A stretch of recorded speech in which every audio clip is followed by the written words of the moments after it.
Kalau dari Kemensos mengambil alih, saya rasa tidak juga ya. Dasar hukumnya apa? Ini kan kesukarelaan orang membantu orang dalam kesusahan, dan itu hubungannya antara pemberi donasi dan penerima donasi. Tidak ada hubungan dengan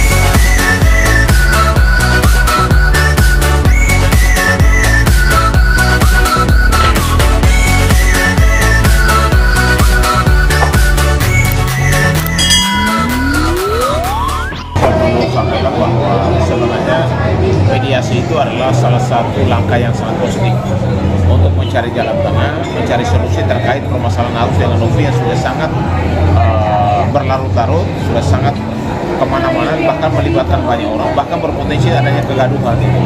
Makanya saya berharap kemarin itu harusnya bisa diselesaikan. Ternyata dalam perjalanan mediasi, prosesnya berjalan, si Novi walkout karena mungkin ada di dalam klausel perjanjiannya mungkin dia tidak setuju atau sepakati. Kalau dalam undang-undang keperdataan boleh kalau salah satu pihak, ini kan para pihak bertemu ini dengan penasihat hukum masing-masing.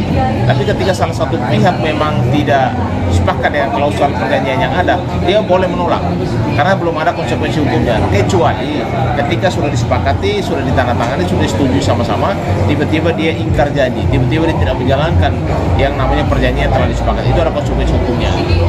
Kalau menurut saya, yang namanya donasi tidak bisa diwariskan.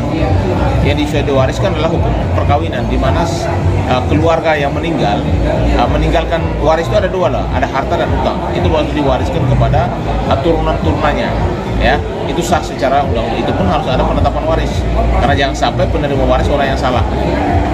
Ya kalau menurut saya memang di negeri ini kalau sudah viral, sudah gaduh, pasti pemerintah ikut terlibat dalam langsung, karena memang departemen yang membawahi soal urusan donasi itu karena Kementerian Sosial, ya kan. Sebenarnya donasi itu kan soal kesukarelaan.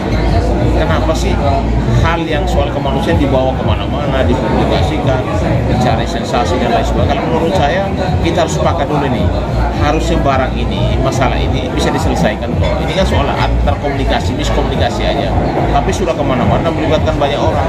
Bahkan dari kementerian harus turun tangan untuk memfasilitasi soal anggaran itu. Kalau menurut saya, langkah awal adalah lakukan audit.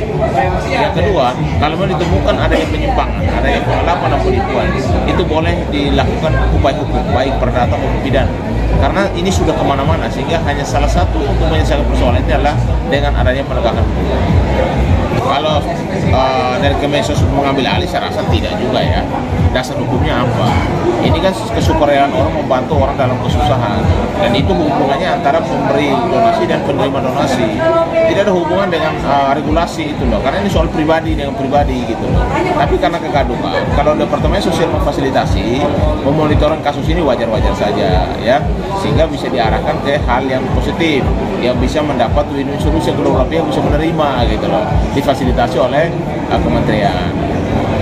Ya kalau kedua belah pihak memang sama-sama ngotot, sama-sama mempertahankannya, ya mungkin salah satu solusi ya mungkin pihak netral yang bisa memberikan solusi, membentengi untuk bisa membantu pengobatan Agus, atau mungkin dicarikan jalan keluarnya supaya uang tersebut bisa transparansi di dalam penggunaannya, bisa dipertanggungjawabkan atau bisa diaudit, dan pemberi donasi pun merasa bahwa uang ini benar-benar sampai kepada penerima donasi, atau memang meringankan orang yang memang dianggap membutuhkan donasi tersebut.